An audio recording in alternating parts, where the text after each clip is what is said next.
So who were the Nephite armies? In Alma chapter 48, we read in verses 15 and 16, "And this was their faith, that by so doing God would prosper them in the land." Or in other words, if they were faithful in keeping the commandments of God, that he would prosper them in the land, yea, warn them to flee, or to prepare for war according to their danger. And also that God would make it known unto them whither they should go to defend themselves against their enemies, and by so doing the Lord would deliver them. So they believed God would prosper them in their efforts to protect and preserve their people by warning them and helping them prepare specific to the present danger that they were experiencing. And then third, he would tell them where to defend themselves.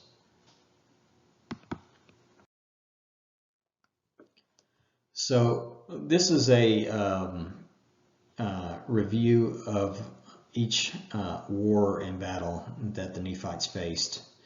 We first learn of the battle with Zerahimna, and that was the Zoramites with Amalekites descent and become Lamanites. Zerahimna becomes their leader and desires to gain power over the Nephites. Moroni confronts them in battle and places them under covenant to go away in peace. Some reject the offer, and Moroni's army defeats them.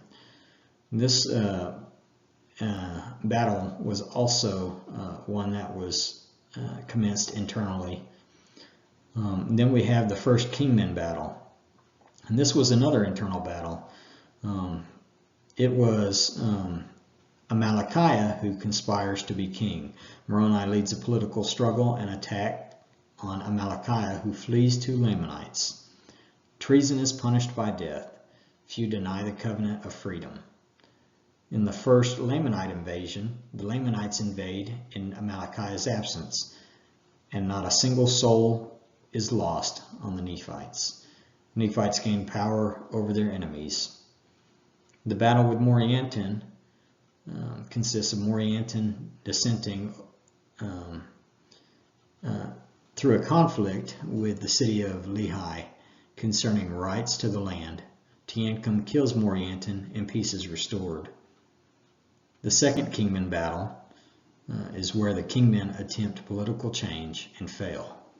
The second Lamanite invasion is the Lamanites capture multiple cities, and Teancum attempts to halt their progress and assassinates Amalickiah. The Battle of Mulek. In this battle, there is loss of life on both sides. Moroni uses strategy to retake Mulek, and Jacob, a Lamanite, is killed. There are western battles, which include the loss of western cities due to more dissension, and the Nephites are weak and in danger. And then come the stripling warriors to provide great hope. Afterwards, the next battle is the Battle of Gid, which involves the city and prisoners being retaken without bloodshed.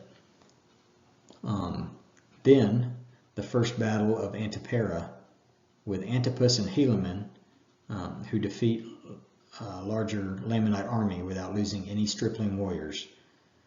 The Nephite chief captains and soldiers are killed.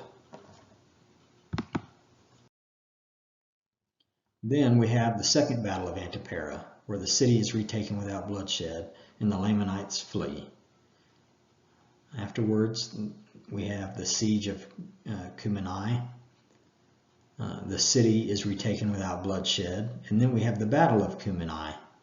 Lamanite prisoners overpower Gid, who is en route to Zerahimna. Gid returns and saves the army and city. Not a single soul of stripling warriors is lost, but 200 are wounded. And then the Battle of Manti. Helam and Gid and Teancum retake city due to knowledge of the land. They draw out the Lamanites without loss of blood. The first Battle of Nephite. The city is lost because of conflict in the government, keeping provisions from being sent. And then the first Battle of Zerahimna. Pachus, appointed king by the Kingman faction, he makes a pact with the Lamanites. Zerahimna falls to them, and Pahoran goes into exile. The second battle of Zerahimna. Kingman rebellion is destroyed and legal government restored. Treason laws are enforced. The battle en route to Nephite. Lamanites prisoners are taken, and they covenant to become Ammonites. In the second battle of Nephite, Moroni breaches the wall and lets in armies by night. No souls are lost. Lamanite prisoners join Ammonites. And lastly, the battle of Moroni. Lamanites flee city of Lehi and other cities and come together into one army. Teancum assassinates Ammoron. Moroni attacks. Lamanites flee, and the war ends. So what caused internal Nephite battles? Alma chapter 50 verse 21 tells us, "It has been their quarrelings and their contentions, yea, their murderings and their plunderings, their idolatry, their whoredoms, and their abominations, which were among themselves, which brought upon them their wars and their destructions." So we can see that it was contention, anger, greed, and lust which did drive away God's Spirit. So these problems caused disconnect from God's Spirit, and they became easy prey to their own struggles and bondage.